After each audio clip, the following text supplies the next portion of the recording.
Hi, this is Ken McCarthy from the Real Food channel and also plantwisdom.org. And I thought I'd share some books that I'm reading lately that are really fantastic. And as great as videos are, you really can't get into the same depth with a video that you can get into with a book. And so the first book I want to talk about is a title that many of you may already be familiar with. It's called Food Rules by Michael Pollan. And if you don't already know Michael Pollan, his writing, that's Pollan, on food is absolutely fantastic. And this book is a sort of a visual adaptation of his original book by the same title. So we've got the cover up on the screen, and you can see which version we're talking about. This is an absolutely delightful book and tremendously useful and witty, too, and humorous. And he makes the point that eating in a healthy way has been made so complicated by the news media that most people's heads are spinning when it comes to the subject, when in fact it's actually very simple to eat healthfully, and he gives some very simple rules to follow. I just opened to one randomly. Rule number 39, don't eat breakfast cereals that change the color of the milk. Right? Because you know there's chemicals in there, so why would you want to eat that?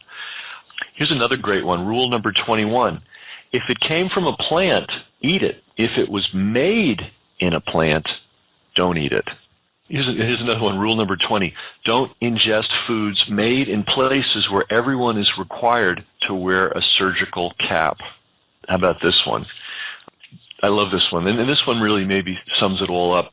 Don't eat anything your great-grandmother wouldn't recognize as food. You know, we've had a very strange history in the last several decades. We went from a food system that provided pretty uniformly wholesome, healthy, safe foods to one that provides a Frankenstein's brew of chemicals that are really should be called manufactured products and not food at all. And the cheapest possible ingredients are used to create these so-called foods that are actually, in reality, not healthy and in some cases even toxic. Another great rule, rule number 11, avoid foods you see advertised on television. Here's a good one on appetite, appetite control, or how to know when you've had enough. Which is an important rule. His rules are very simple. They are to eat plants, mostly plants, and to also eat less. Eat less. Very few of us are suffering, who are listening to this podcast, are suffering from the problem of not having enough food. One of the challenges we have is foods available, all kinds of foods available all the time, 24 hours a day. That was not something that was true for our ancestors. So how do you know when you've had enough? Rule number 57, if you're not hungry enough to eat an apple, then you're probably not hungry. And here's a good one, and I'll end with this, and there's many more in this book, and I strongly recommend you get it. It's a good gift, too, especially for young people. Treat treats as treats. All right, so we're not going to stop eating chocolate chip cookies. We may not even stop eating potato chips, but they shouldn't be a daily thing. They should be something that maybe once in a week, once a month, as a special treat. Yeah, it's junk. Yeah, it's not good for you. Yeah, but it tastes great. But treat treats as treats. So that's Food Rules, an Eater's Manual by Michael Pollan.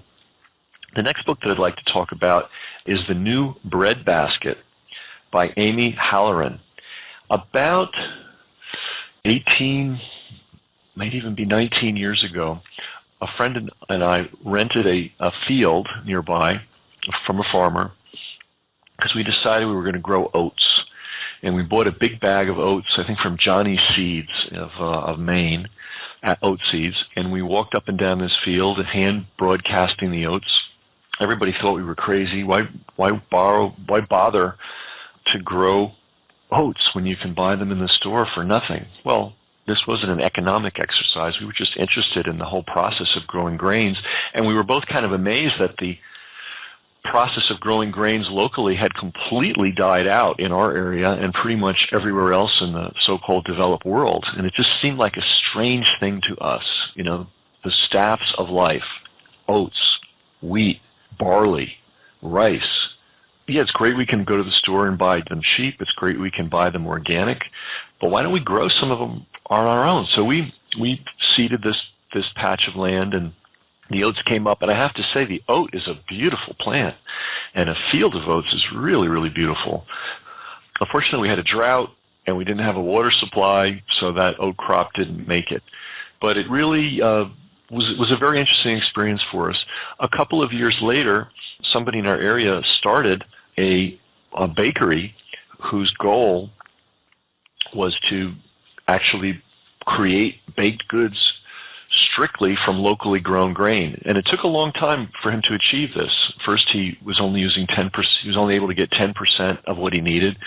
Then he got to 15%. Then he got to 20%. And eventually he got to the point where he had 100% locally grown grain. And local for us is, by the way, the Mid-Hudson Valley. And that was called the Wild Hive Bakery, which unfortunately is no longer in business. They had the most amazing baked goods that you can imagine. That organization has morphed into something called Wild Hive Farm Community Grains. And the fellow who's operating that is basically working with local farmers who are growing grain locally to mill it, because grain has to be milled, and then to make markets for the grain that is grown. And this wonderful organization, again, it's called Wild Hive Farm Community Center, has made a deal with Italy, which is a big Italian food outlet in New York City, to provide flour from this mill. And they're sending them tons and tons and tons of locally produced grain. So that's just one of many stories in this book called The New Bread Basket by Amy Halloran. And it's fascinating. What she does is she travels the country and she talks with people who had the same crazy idea I had, but actually took it somewhere and developed it. They're all over the country. They're in Maine, they're in Washington State, they're in New York State, they're in Pennsylvania, basically every state of the union. And people are starting to grow grains locally. They're also starting to mill the grains and then produce products from them. And one point she makes in her book, which is fascinating, is a lot of this gluten intolerance that we may be, that a lot of people are experiencing, may have nothing to do with grain at all. It may have to do with the industrialized, commoditized grain that we've been eating. And that actually, if in some cases, for some people, when the grain is produced locally and organically, and it's milled in the, quote, old-fashioned way, and you're eating bread and other grain-based products from that source, sometimes the gluten intolerance goes away. She makes also a fascinating point that we're eating a lot of gluten that we're not even aware of, because it turns out that gluten is an extremely cheap byproduct of the milling process. And a lot of food manufacturers buy this gluten and mix it into all kinds of foods, soups, things that we're not even aware of, to make the food more physically substantial. And that we're actually ODing on this industrial gluten, which is possibly the real source of gluten intolerance, and that it's not wheat and bread at all. Now, of course, there are people that do have unique situations, but very possibly the majority of people that are having gluten problems are having them as a result of eating industrialized flour products, and also eating a lot of products that have industrial gluten in them that they're not even aware of. The next and last but not least book I want to call your attention to is by Elliot Cohen, and is called Plant Spirit Medicine. And there's a new edition of this book that's come out. It's a classic. It is, I can't speak highly enough of this book. There are a number of ways to look at plants. I mean, one way is to look at them in the modern way, which is that they're just sort of ornamental, functional things. And we grow them to make our houses look nicer, to make parks look nicer, and then, of course, we have to eat. So we put some fertilizer in the ground, spray them with some pesticide, and just guide them to do what we want them to do. Then there's another view of plants which points out how incredibly sophisticated they are, what amazing survival strategies they have, what an amazing ability they have to manufacture a wide variety of chemicals. There's more intelligence in one dandelion plant than there is in a huge pharmaceutical industrial infrastructure. That's just the reality. So people have started to study that and appreciate how many beneficial chemicals, many of which we don't even fully understand, are produced by even the so-called most lowly plant. Then there's the whole tradition of herbology. Every culture has it. China has a herbal system. Africa has a very sophisticated herbal system. Europe has one. Native American people, North and South, have their systems. And these are sort of passed down generation to generation. Different areas of the world learn different things about different plants and found, hey, this plant's good for this and this plant's good for that. And they make them available to the next generation. So it's sort of a pragmatic lineage transmission. So that's another way to look at plants. And very often we discover that these ancient lineages know things long before the scientists figure them out. So that's another way to look at plants. So we can look at them as sort of these dumb creatures that do our bidding. We can look at them as incredibly sophisticated chemical factories, phytochemical factories. We can look at them as part of a long-standing human-plant partnership dependent on the transmission of knowledge across the generations. Eliot has a fourth way of looking at plants, which is actually not unique to him. There are people all over the world that have this view. He's the first person to articulate it, and he's articulated it so beautifully in this book, Plant Spirit Medicine.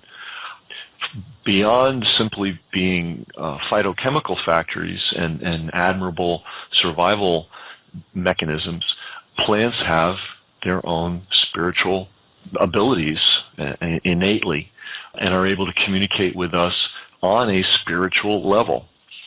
Now, that may sound really kind of in the woo-woo, but the more you work with plants, the more you study plants, the more people you talk to around the world who work with plants, you realize that there's a lot more going on than just simple chemistry. And Eliot explains this just beautifully in his book. He talks about the fact that you can talk to a plant, tell it what you need, and that plant will set to work, assuming you have a good relationship with it, to help you achieve what you need.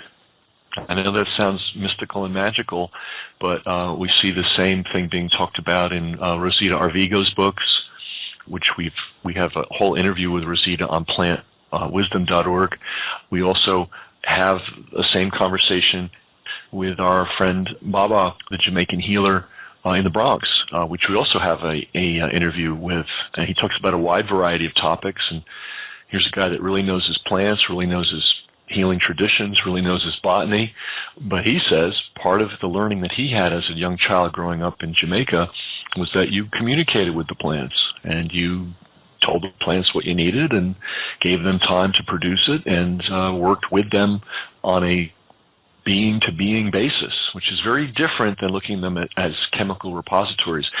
Anyway, we're going to at some point post a long interview with Eliot about his work and this book, but in the meantime, I just wanted to alert you to it.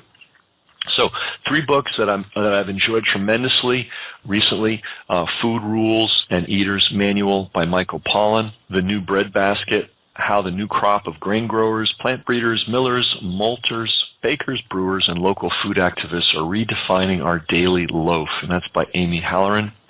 And then Plant Spirit Medicine by Eliot Cohen. Any one of these books you'll find delightful and informative, and I recommend them highly.